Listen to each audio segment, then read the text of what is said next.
We did it. We did it. Hey. Yes. I was just getting ready to text you. This is great. Oh, that's awesome. Sorry. You just as much missed. as we're on Zoom, I'm like, really give me problems right now. You're awesome. It's all good. We actually literally had to move yesterday because we had tech issues. So it's all good. So everybody just got to hear me ramble for a couple minutes. So good. I was actually just explaining to everybody basically this idea that how important it is right now for us to think about engaging our communities, and YouthWorks. Yeah. I'm just going to jump right into the conversation, because tell us a little bit about YouthWorks, because basically what I said before you got on was we've got to think about how we're engaging communities, because not only are we as individuals changing, not only as we as churches changing, but our communities are going to look a little bit different. You guys go into so many communities across the United States, not just to provide missions trips, but to actually build relationships, which is why I so love what you guys do at YouthWorks. But tell people who you are and about YouthWorks and all that kind of stuff. We'll just jump right in. I love it. Well, thanks, Zach. It's so fun to be here, and I just appreciate the opportunity to do something in the middle of this time that feels like it is, it's more than just about our COVID-19 and the way that this changed our lives. But my name is Erica. I'm the executive director at YouthWorks, and YouthWorks is a youth missions organization, and we exist to connect teenagers to God, each other, and communities through week-long mission experiences. And we've been in existence for over 25 years and have worked really hard to do a few things. Some of those things are to support youth workers. We know that youth workers want to provide discipleship opportunities for their teenagers, and so we work really hard to come alongside of youth pastors and do the heavy lifting for them, so that they can have their students experience a mission trip opportunity where the work is done, so that they can really just invest in building relationships with their teenagers throughout the experience. But then also so that they can leave the work to building deeper relationship with the community to us. So in all of our years of doing mission trips, Zach, you alluded to this relationship with the community. Absolutely. We deeply and profoundly believe in the community's strengths and the assets that exist in all these places. We know when we live in a place, like I live in Minneapolis, and I can point to you all of the richness and all the beauty that exists here in the Twin Cities. But oftentimes when we leave our hometown and we go somewhere to do something that we want it to be, we want to be meaningful. Yeah. We oftentimes have this, we look for the negative, or we look for the ways that we can dive in and help. And so we work really hard to make sure that we are building relationships with communities in ways that they're lifted up. In ways that we are pointing to their strengths and not just their struggles. In ways that we're pointing to the assets that they have. And by bringing teenagers into an experience where we say, hey, come to this community, not just to do all of these really meaningful things that are gonna maybe practically serve somebody, but come and learn. And listen first to the stories, understand the history, understand the context, so that we can come alongside and partner really well with communities. So I love that we get to take something and make it a lot broader. I love that. It's so good. It's so helpful too. And it's been so fun because we've gotten to interact a ton over the last year and a half, and interacting with global partners, our mission side of things, and all kind of collaborating and learning from each other and all those types of things. And, I know summer is looking a little bit different this year as it is for all of us, but how many on a normal, like last year in 19, how many summer sites did you guys have across the United States? Yeah, so we had about 50 locations in summer 19 that we served at. And for 2020, before COVID, we were planning to be in about 46 different communities around the United States. So you can only imagine that as this has impacted the world, absolutely, how it's impacted a youth missions organization. Right. in so many different ways. And so we've been working these last couple months to basically really construct something for this summer that gives youth leaders an opportunity to still do something with their kids. Wow. Whether that be something where you go somewhere or Right. something where you actually serve in your hometown. Wow, So. that's amazing.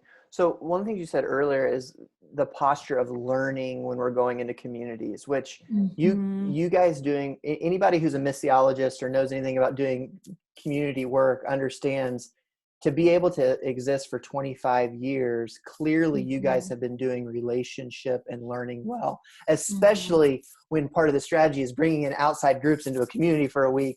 Like there's so much to manage there. So, and it's in this posture of learning. What are some things that YouthWorks is learning right now from these, 46, 50 communities on the ground right now, as you guys have been leaning in and listening to the communities all over the United States? What are maybe a few things YouthWorks has been learning about just with what's going on with COVID and how, like what these communities need right now? Like what are these communities needing? Because again, it's not just like they've got assets on the ground. You guys are learning so much right now. What are some of those things you guys are learning right now? Yeah. Gosh, a lot. So, I'd start by saying all of these communities that we work in and that we love, they're deeply resilient. COVID-19, though it's flipping their world upside down, they've been through really hard things before, and have fought their way through hard things. But, some of the main things that we're learning right now as we call our community partners is we're understanding that right now, many of them rely on actually volunteers who are falling in the tier of the most vulnerable population. So, interesting. for instance, take a food ministry or a food homeless shelter. A lot of the volunteers that they rely on are actually that demographic that are really vulnerable to COVID-19. So like a senior adult population that volunteers their time. And so they're struggling because they don't have volunteers. Organizations like Meals on Wheels, which are like the essential things that people need practically to be surviving. Right. They're lacking volunteers to just get out the essential food that people need and that people have relied on in the past. And so it's breaking our hearts because as we're trying to figure out how can we come alongside of you practically, tangibly, how can we be in this with you this summer? A lot of it comes down to, hey, we need volunteers. We need people from this community that we rely on normally who just can't come anymore because it's not safe for them. That's so interesting. And, and so that just is really hard. We know even when YouthWorks isn't there, we know that that they rely on, most social service organizations rely on volunteers to actually do what they do, serve their community. And so not only are they lacking that, but they're lacking the ability for all of these organizations like a YouthWorks to come in and bring hundreds of volunteers all along to come work alongside of them as well. So what's interesting to me about that is you see a lot of churches right now who are starting new things, right? Like they're trying to be proactive and they're starting food pantries and all those types of things, which I think is all great things. Yeah. What I hear you say though, that might be something for the church to consider is what ministries are already existing in your community and how can we as the church lean heavily into what's already happening? Because I think what you said is really interesting. So many volunteers at some of these organizations are in that at-risk. They're in need. We need to be able to step in. So church people listening here, think about, and so one of the objections might be, well, we haven't done anything like that. Do a bunch of research, start reaching out to people. I'm going to guess their likelihood of saying no to volunteers is probably pretty low right now. So what does it look like for maybe your church to go, this is a chance for us to missionally engage in our community that we've wanted to do. And now maybe instead of starting something new, we lean into the community. One of the things you guys say at YouthWorks all the time is like, what does it mean to do this type of an experience, leaning into the community with healthily and respectfully? Like, what does healthy and respect look like right now as you guys are trying to lean into these communities? Yeah. Well, I love what you're saying to our church friends listening, which is we need to listen well. And we should probably not invent something before we lean in and understand what already is existing. Right. And so there, the other day, as we're thinking about how do we serve in different ways, because, the need is different right now. Does a family need their home painted right now? Or do they need something that's a little bit more tangible, that's going to need a felt need that they're not receiving in other places right now? And so I went online real quick and I was like, Twin Cities, what's happening here in Minneapolis of organizations? And literally a website came up, and I've got list of organizations that have even pivoted their own missions right now to target and to be meeting the needs directly that people are facing around COVID-19. And so, when we say respectfully and to consider a healthy perspective of missions, really, it's actually quite simple, but I would say that we're not always really good at it. Right. Oh yeah. It's the simplicity comes from relationship. The simplicity comes from, I'm going to put your desires and your needs above my own. And instead of creating my own agenda about what's going to make me feel good about serving you, I'm going to listen really well. I'm going to even wait sometimes to be asked what ways I can help you, as opposed to even suggesting, well, here are the things that I've got that I can give you and do for you. Right. But, we've learned through the years that sometimes somebody wants a relationship and they want somebody to listen. And we've learned that sometimes people want physical needs met. People want their house painted because that's what they truly need and what they desire. Some people need a wheelchair ramp built for them so that they can safely access their home. But we make a lot of assumptions, unfortunately.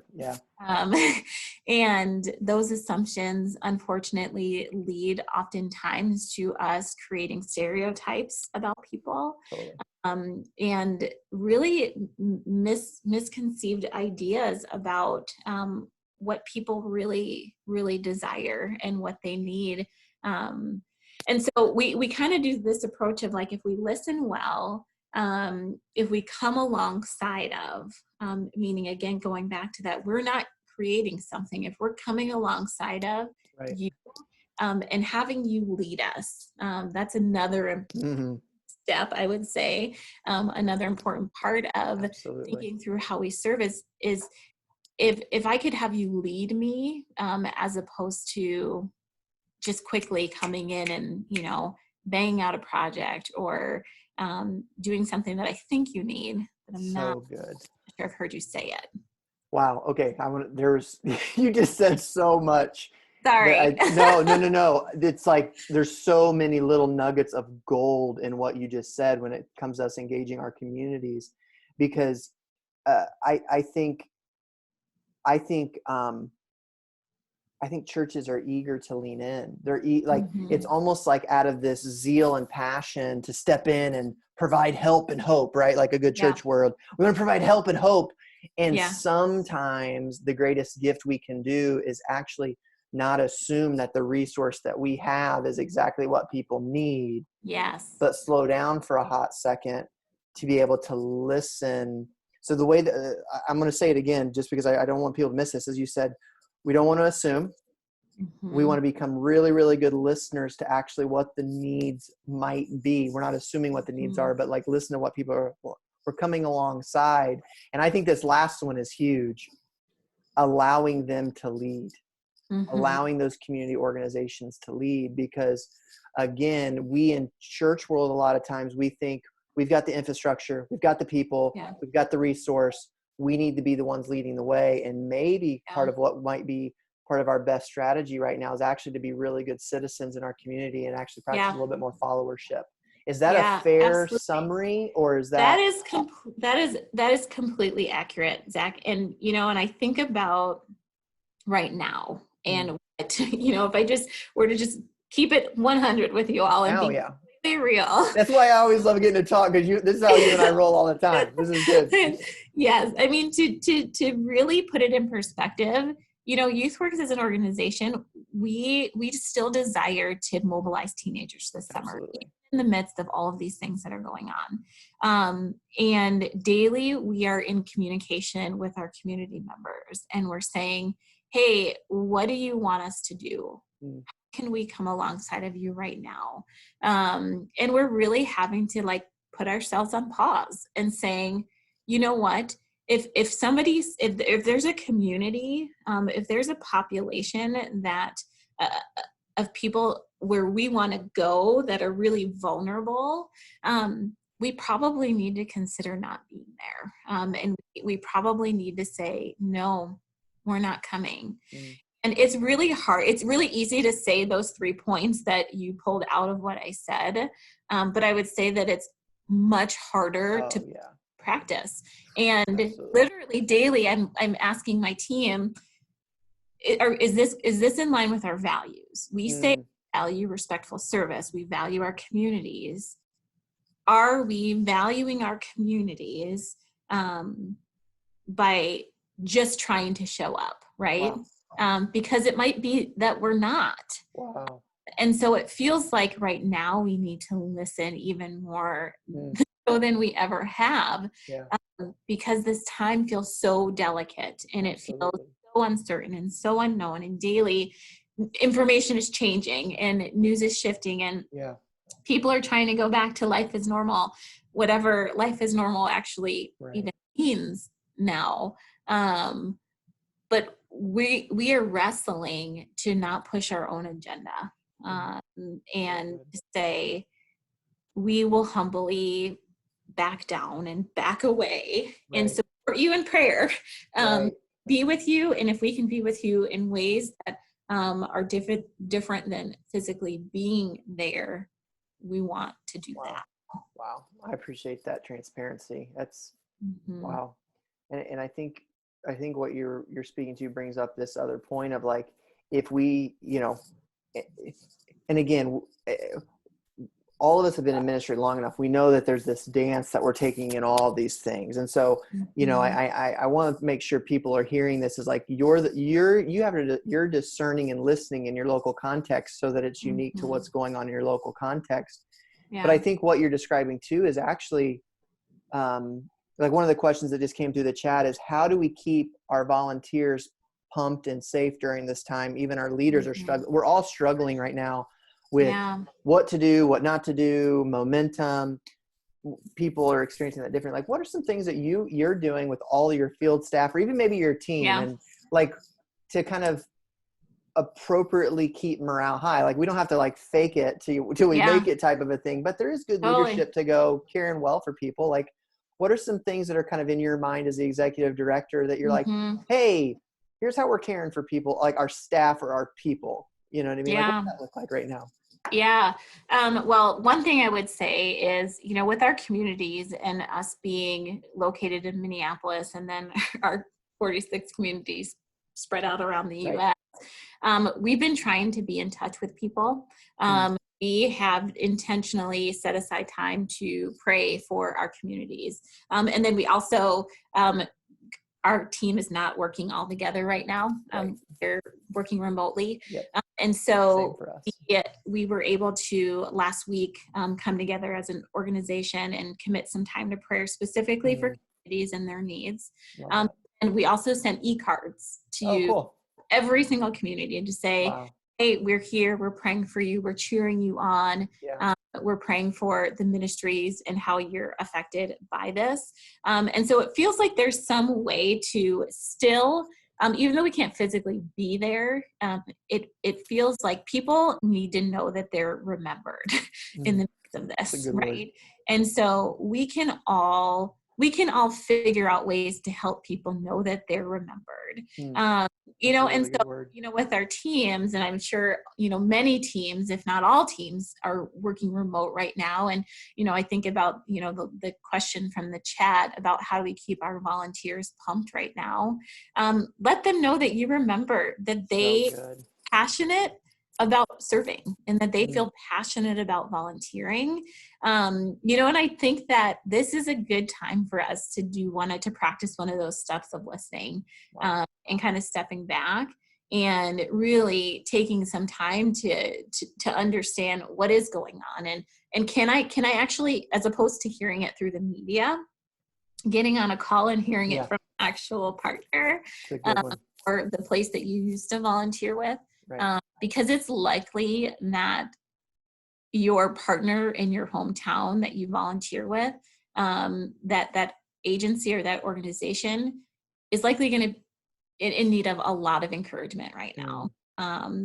And so you reaching out to them to let them know. So again, it comes back to what can we do now?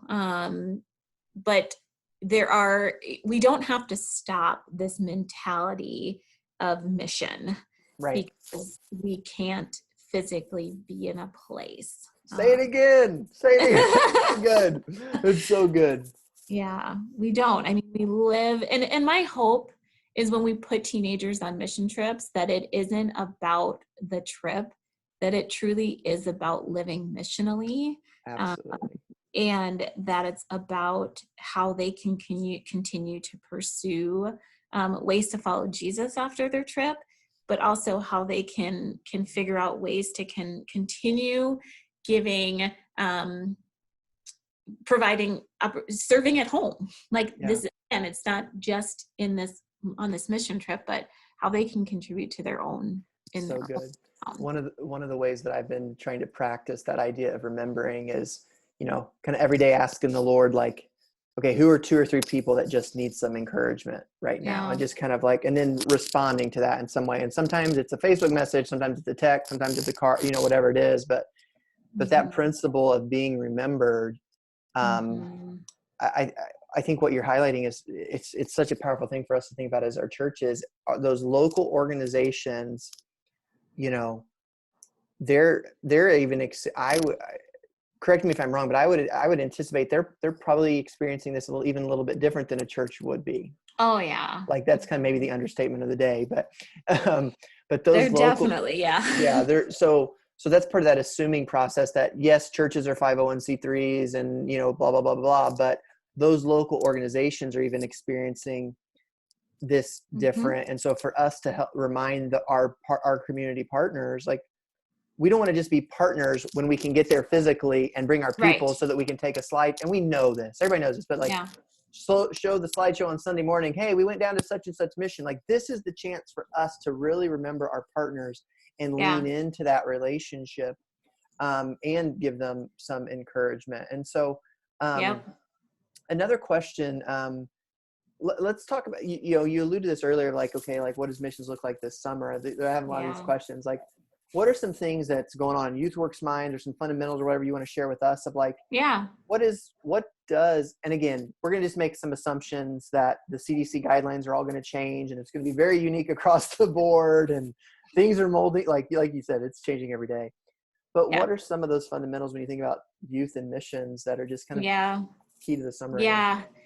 Gosh, I mean, talk about a loaded question, because it's not an easy, there's no easy You don't have the book written yet? It's not like, there's not 10 steps to your summer missions trip? I'm like praying that somebody has written that book a decade ago and I just come across it. Missions in a pandemic. I'm sure that book is out there, right? Like it's somewhere. What are some, but what are some of those fundamentals or learnings, or just things that and maybe it's just instincts that you guys are kind of having that could help some folks that are still in that like missional mindset of like, again, everybody watching, missions isn't something you do, it's who we are. But I'm not going to go down that. I'm not going to start preaching that yet, but well, let me kind of break it into 2 points, because I'd like to say, you know, here's what YouthWorks is doing.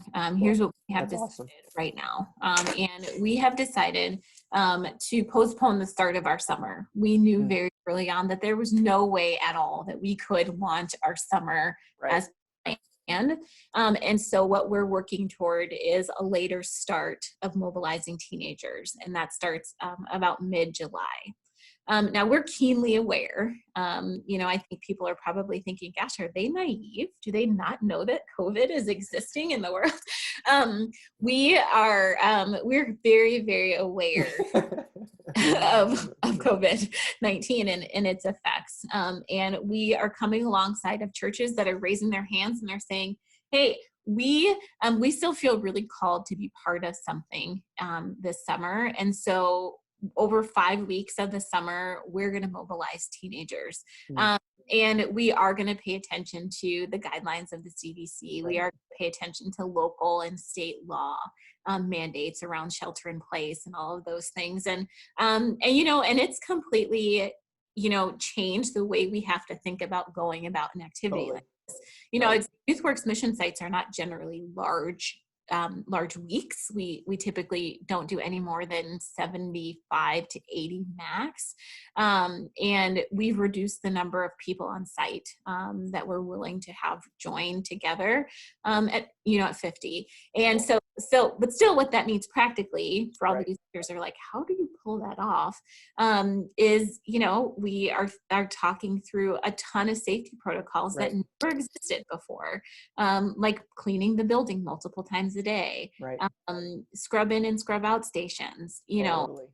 Different kind of sleeping arrangements for people, so you can only imagine that just the complexities. Oh yeah, which I think is so helpful for us to hear, because so many of us are thinking about our VBSs or our kids yes. camps so it's the same principles. Mm-hmm. What you're speaking of is like, there's just some fundamentals that we're all going to have to look at our summer a little bit differently. Yeah. And think about thresholds and think about like, who knew that we would have to become like disease control experts and to right. Like, I mean, I say it sarcastically, but it's true. It's like, there's some legitimate protocols that we have to be responsible citizens. And so I think it's so helpful to hear that from you guys. It's so helpful. So one other thing that we're doing to make sure that we can continue to come alongside of youth pastors this summer is offering what we're calling a hometown mission trip. And really the breakdown of what that is that we want to come to you. So we'll bring depending on the group size, we'll bring about 2 of our experienced staff and basically help you set up what it looks like to do service for a week in your own community. Wow. And some of the typical YouthWorks programming that people right. love and are really accustomed to, and to help you still provide that locally. And I know that feels a lot safer for some parents and for right. churches that are saying like, there is no way we're getting people in a van for 12 hours right. this summer. Right. We know that right. some people won't do that. Right. But it means that they might get to engage their community at home, which we love, right? It is the end all be all. It's the hey, maybe we do this hometown thing first. Totally. We go on a trip, because we've got this concept and this idea of service, and we've actually experienced it and got to do it at home. So that's also cool. And then in terms of thinking through just how to practically do this at home this summer, we are hoping that churches think through how do we safely engage in activity with our youth this summer that gives them the opportunity to serve. And there's this one idea that I love.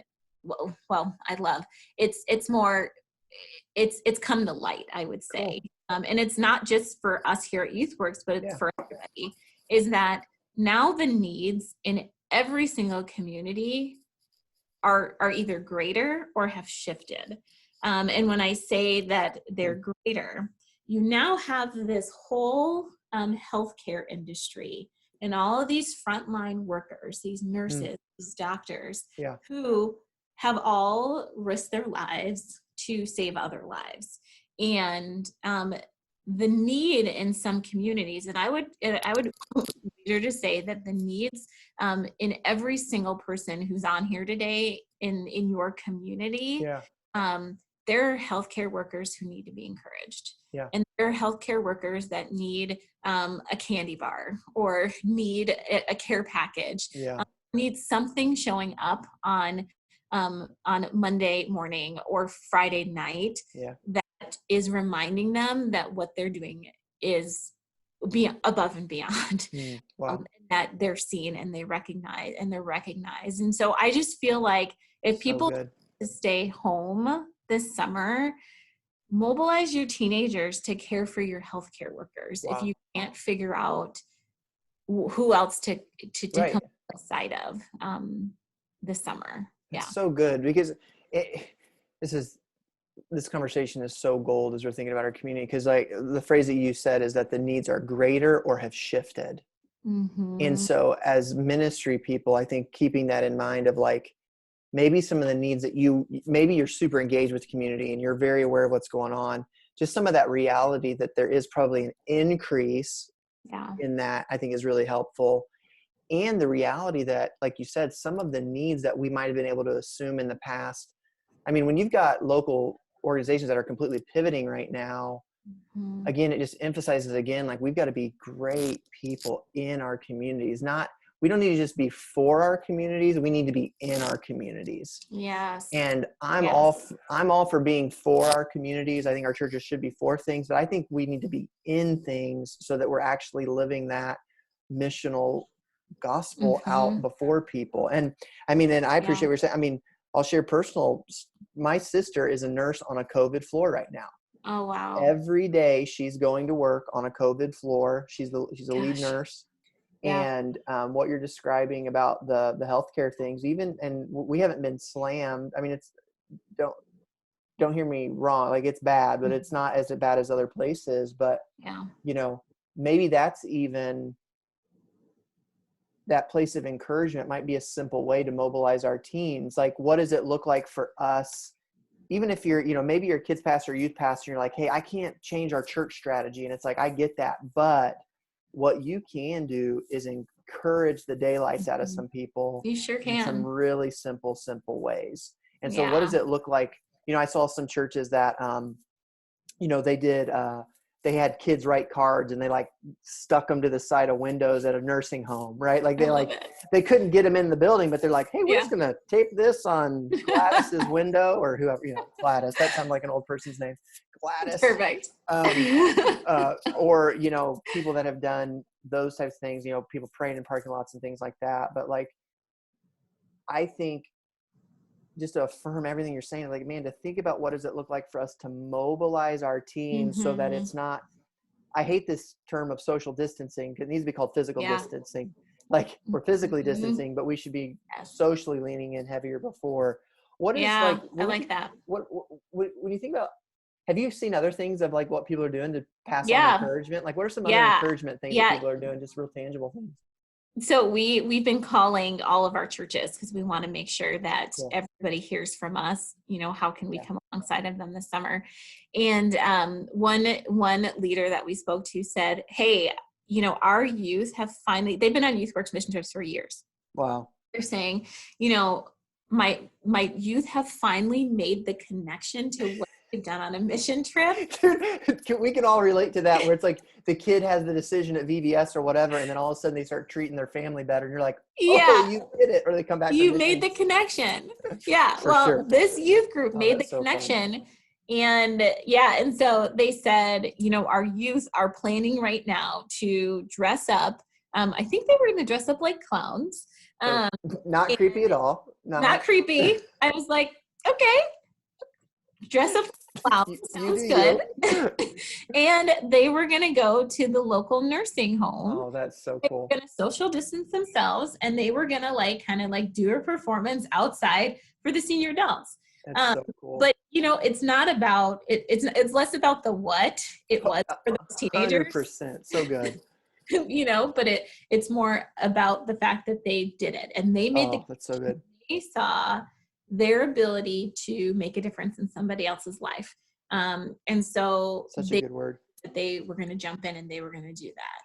And so I think that, the example that you shared and this example right here are just, we can elaborate on that, right? We can think of probably, 10 other ways to continue to mobilize teenagers to do this. You know, I know that one of the needs right now are mask, right? Face mask or handmade face mask. Well, I mean, personally, I'm not a seamstress, but I can go on YouTube and I can look at how to make one of these things. Totally. I feel like today might be like national, I think they're like Make Mask Day, and then deliver them to your local Make Clown Mask Day. Oh no, not that. Yeah. Or that. Just kidding. Oh man. But you know, if we can mobilize, I mean, if this is the new way, right? If the new way forward is when we're in public gatherings, we're going to need face shields. And we know that currently healthcare workers are utilizing whatever they can get their hands on. Absolutely. Them. Then can we figure out how to take some old fabric and put it together and make some of these masks, you know, because we can do this at home. And I know that there are ways to do it without a sewing machine. Absolutely. And what better way to draw our kids out of isolation than to give them a project and a way to serve other people? And that's been one of the things that people are saying about with kids ministry and youth ministry right now is like, how do we get them to engage? And how do we get that? It's like, man, getting them to do something with their hands or with their mind, like anything like that, to give them something productive. That's not like, yes, we need to do things to care for ourselves. Absolutely. But what better way to care for ourselves than to know that we're being proactive and caring for others? Yes. And 100%. You can glue a mask, do whatever. I mean, there's all types of YouTube videos. So anyway, do something. So as we're kind of, what other, like, tell us a little bit more about what's going on with YouthWorks. Just kind of give us, so some of us know about YouthWorks, give us a little bit of insight, just kind of in general, like, just give us some more insight on YouthWorks in general, because I want people to be able to connect with you once we're done too. Yeah. Well, I mean, definitely, as I've mentioned, you know, there's the ways right now that people can be thinking about the summer. You know, if you're in the boat of, hey, we feel up for mobilizing our teens and our parents are on board and our church is on board. Key important facets. Those people need to be on board. Absolutely. Bring your teenagers on a trip this summer. We'd love to talk to you about it. Cool. And talk to you about how we're thinking through that. And then not only do we have these 5-day opportunities, but we also decided to do a 3-day shorter opportunity. Cool. Because we know that, you know, some pastors may not be able to wrap their brain around like, okay, can we do 5 days? We know that our volunteers, even just like our volunteers in youth ministry who have day jobs, you know, they've experienced change, you know, whether they've been furloughed or their time off looks different. You know, for them to maybe take 5 days as a chaperone may not be possible anymore, but it might be possible to do 3 days instead. And so we're trying to think through how can we support you youth leaders and saying, hey, let's make this doable. And so we've got a few different options for 3-day trips that we're going to help people facilitate and do. And then I mentioned the hometown model. I also want to say that we feel serious about being in a season right now where we're saying yes to things that that God is putting in front of us because we want to support youth pastors. And so, you know, during the year, we'll get calls from youth pastors who are like, hey, our youth are busy. They can't come during the summer. So would you be willing to, we want to serve in Bayou La Battery, Alabama. We love that community there. Would you be willing to host us in that community? And so, you know, we check in with our community friends and they say thumbs up. Then we're willing to host you outside of the season, the summer season. And I think that, you know, that's what we're gearing up for. We also want to be working with Christian high schools around the country. We know that, you know, when it comes to service and it kind of, you know, to kind of back up a little bit, we know that service is an incredible part of faith formation. And so if we can provide experiences for teenagers to engage in service, and we know that's building their faith and God is developing them part of their discipleship. And so, you know, as we think through that and as we, you know, work on that, we want to be providing opportunities. And so we're in touch with a lot of Christian high schools around the country. because many of them have requirements for kids to do service. Right. And so we are looking to support those maybe church or the school administrators to say, hey, you bring your teenagers and we'll set them up for a great experience for a week. Or we'll even do a day of service for you. Wow. And we'll provide the infrastructure that it takes so that you can be with your students. Wow. Again, back to, we have the relationships with the community. Right. And we want you to have a relationship with your teenagers because you do the discipleship with them. You do the relationship building with them. And we want to support you in continuing to do that. So great. That's one of the things I've done 3 different weeks of youth work trips when I was a youth pastor. And that was the things that I'd say that the 2 or 3 things that I appreciated the most was your guys' awareness of the relationship in the community, that it was not just let's go do a missions trip for a week and, just kind of drop and go. Like, you guys are so intentional about the relationship. Yeah. You were so intentional about the operations of it that it allowed me as the youth pastor to really do my youth pastor thing. So I didn't have to worry about what meal was next or where my kids were going to shower or what projects they were going to do. Like, you guys really helped facilitate. You guys allowed me to do what I needed to do with my students. I just took that on. So for anybody who's thinking about missions trips this summer, or just maybe even next year too, let's just go ahead and throw next year on the table as well. And you don't have an existing relationship, I just want to encourage you to check YouthWorks out and do that. Like, I'm going to do a screen share here real quick too, because I know Erica had a couple, she has a resource she wanted to share. And 1, 2, 3, thank you. Boom. Look at that. Perfect. Yes. What can you tell us a little bit about this? Yes. Well, I love this. And I love that we are kind of wading into being more than just hey, we provide you a mission trip and support you as a youth leader, but leaders, we want to give you resources and tools to help prepare you for service ongoing throughout the year. And so these, the guidebooks that you see on the screen here literally are just a small sampling of a bunch of different guidebooks that we want to offer you. And all of these guidebooks are free. And they basically walk through, how do I do this as a leader? How do I do this with my students? How do I do this even with my chaperones and my volunteer leaders? And so it gives you the opportunity to do that. So you can find all of those resources at youthworks.com. And, these ones that I have on the screen today really are just some ones that I feel like could be helpful right now. Cool. In the midst of this. I mean, respectful service, it's again, just generally a lot of the stuff that we spoke about today. It can, this guidebook will help you think through if we are going to serve in our community, how do we ask the right questions and how do we listen well and how do we come alongside of? And then how to create student leadership opportunities. This is engaging that student in your group. Awesome. Teenager that has the aptitude for leadership. And, truly every single one of them does have the ability to be a leader. It's us helping to bring that out. And so providing opportunities for them. And then engaging, equipping, and empowering every student in your mission trip or on a mission trip really kind of highlights the idea that every youth group has different types of youth in their group. From the apathetic teenager to teenagers that are really committed. And so how do you think through on a mission trip, engaging every single one of those types of teenagers that you have in your youth group?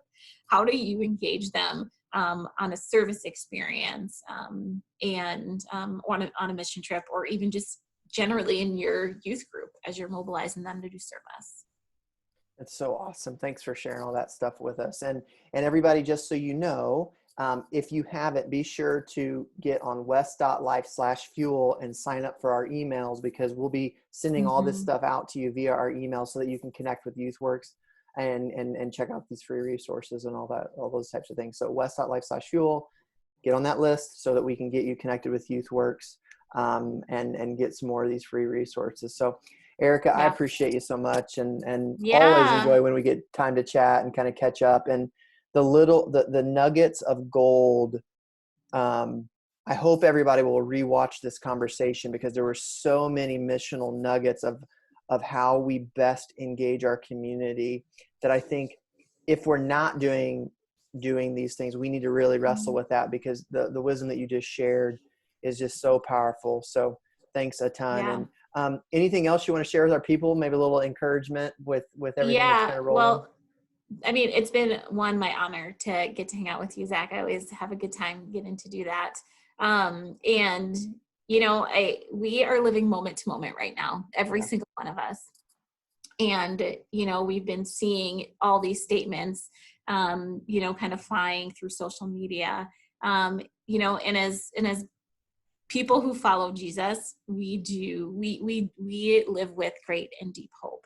And belief that truly the future is not uncertain, you know, because there's so many things that we can be certain of as people who follow God. Absolutely. And so I just want to remind us that, because I feel like there's this buzz of it's uncertain times, it's uncertain. But you know what? It's not.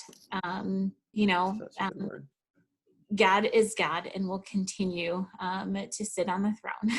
And we can be sure of that. And so, again, it's my honor. It's my honor to get to mobilize teenagers. And we are launching 2021. If people can even like imagine that far out. Imagine with us, join us for a 2021 trip. We're hoping to launch that season out openly to the public come June. So that's just a short 2 months away for us here. Right. So you can look at what opportunities to get your teenagers signed up. So awesome. A couple months. Thank you so much for taking the time to hang out with us today. And we'll definitely be praying for you guys and all the field staff and all the, like, there's so many relationships. Like, I think about my local church and all the relationships my local church is managing right now with our community, let alone what you guys are trying to do with all your sites. So we'll be definitely praying for you guys. And it's a lot. Thanks, Zach. So, yeah, absolutely. So everybody, today we've got another amazing webinar tomorrow. And so we'll be posting this stuff. Again, make sure you sign up at west.life/fuel. Make sure that you're in that Facebook group so you can continue to get this great content. Tomorrow, I'm so excited. My friend Greg Steer from Dare to Share is going to be on. And Greg is he carries such a mantle for evangelism. Like, it's like we are all evangelists, and then there's the gift of evangelism. Greg carries that gift of evangelism. And so tomorrow we're going to be talking about mobilizing the gospel, and what does it look like for us to really, as Erica just shared, be those people of hope in uncertain times. So you do not want to miss our webinar tomorrow at 1 p.m. Eastern with Greg Steer. It's going to be a powerful time for that. And again, we'll give away that orange ticket, that free ticket to Orange Conference. Be sure to comment if you haven't yet. Be sure to comment. And love you all. Believe in you. Thanks for hanging out so much today. And we will continue to love each other well and love community well. So everybody, see you later. Have a good rest of the day. See you tomorrow at 1 p.m. Bye.